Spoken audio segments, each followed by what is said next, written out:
Singapore is one of the richest countries in the world, but what makes that so surprising is this. Singapore has no oil, no large landmass, no natural resources, and almost no farmland. In fact, when Singapore became independent in 1965, many experts believed it would fail. It was a small island, suddenly separated from Malaysia, facing high unemployment, housing shortages, and political uncertainty. There were racial tensions, limited industry, and almost no natural advantages. So how did this tiny island nation transform itself into a global economic powerhouse? The answer wasn't luck.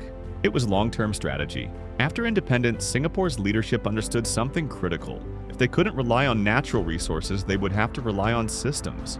Instead of chasing quick growth, they focused on building stability. Corruption was aggressively reduced. Government institutions were made efficient and predictable. Foreign investors were given confidence that rules would not suddenly change. This created something many developing nations struggle to achieve: trust. But trust alone doesn't create wealth.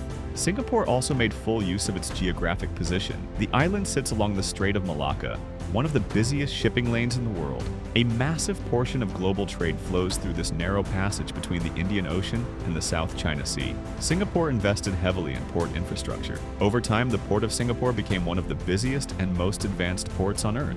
Millions of containers move through it every year. This turned the country into a critical hub for global trade. But they didn't stop there. Singapore positioned itself as a financial center. Corporate tax rates were kept competitive. Regulations were designed to be clear and efficient.